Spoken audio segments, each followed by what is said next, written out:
Jangan lupa subscribe Iman Yakin Channel.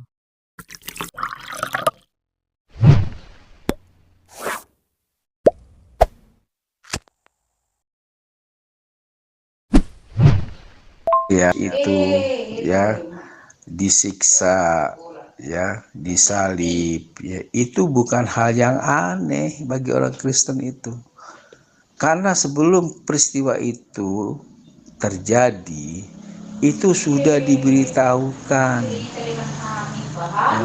Jadi orang Kristen itu kalau soal Yesus disalib itu tuh bukan sesuatu yang aneh ya, karena memang harus seperti itu, karena itu perkataan Tuhan, nubuatan-nubuatan itu.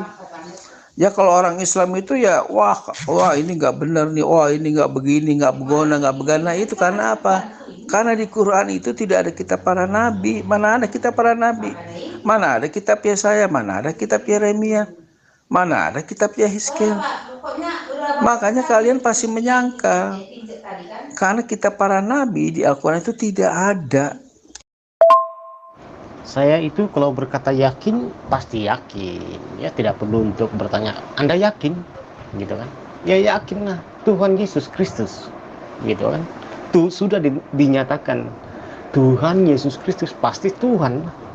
Lalu bagaimana dengan kondisi ataupun kejadian dia menjadi Tuhan, begitu kan? Nah itu harus dipertanyakan. Oke. Bismillahirrahmanirrahim. Dengan menyebut nama Allah yang Maha Pemurah lagi Maha Penyayang. Kalau misalnya Yesus itu disalib, tentu ada nubuatannya dong di dalam perjanjian lama tentang penyaliban gitu ya. Bisa enggak saudara tunjukkan di dalam perjanjian lama atau kitab para nabi yang Anda maksud yang membahas tentang penyaliban? Ada enggak? Tentang penyalibannya Yesus ada enggak nubuatannya? Silakan. Baik, Pak Ustadz Juma, pertanyaannya, saya sebagai orang Kristen ya saya memberitahu apa yang ditanyakan Pak Ustadz Juma ini ya. Itu tertulis pada Yesaya 53 ayat 8 sampai 10. Sesudah penahanan dan penghukuman ia terambil, dan tentang nasibnya siapakah yang memikirkannya? Sungguh ia terputus dari negeri orang hidup, dan karena pemberontakan umatku ia kena tulah. Orang menempatkan kuburnya di antara orang-orang fasik, dan di dalam hatinya ia ada di antara penjahat-penjahat. Sekalipun ia tidak berbuat kekerasan dan tipu tidak ada dalam mulutnya,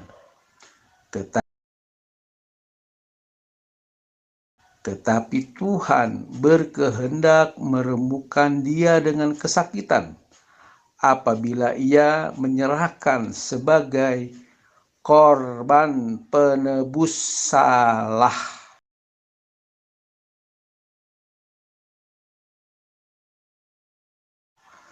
Ya itulah jawaban saya, Pak Ustadz Juma.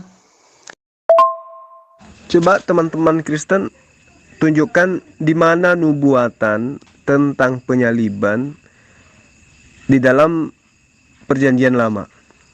Ada nggak di antara sahabat yang bisa menunjukkan itu? Silakan. Baik, Pak Ustadz Juma, pertanyaannya, saya sebagai orang Kristen ya saya memberitahu Jangan lupa apa subscribe yang Iman Yakin Channel. Pak Ustadz Juma ini ya. Itu tertulis pada Yesaya 53 ayat 8 sampai 10. Sesudah penahanan dan penghukuman ia terambil, dan tentang nasibnya siapakah yang memikirkannya? Sungguh ia terputus dari negeri orang hidup, dan karena pemberontakan umatku, ia kena tulah. Orang menempatkan kuburnya di antara orang-orang fasik, dan di dalam hatinya ia ada di antara penjahat-penjahat. Sekalipun ia tidak berbuat kekerasan dan tipu tidak ada dalam mulutnya, tetapi Tuhan berkehendak merembukan dia dengan kesakitan apabila ia menyerahkan sebagai korban penebus salah. Ya, itulah jawaban saya, Pak Ustadz Juma. Seandainya saudara menggunakan akal sehat, tentu lisan Anda tidak akan mau mengatakan Yesus yang manusia itu sebagai Tuhan. Kenapa? Karena akal sehat menolak akan adanya pencipta langit dan bumi dalam rupa manusia. Coba Anda telah lagi perkataan saya.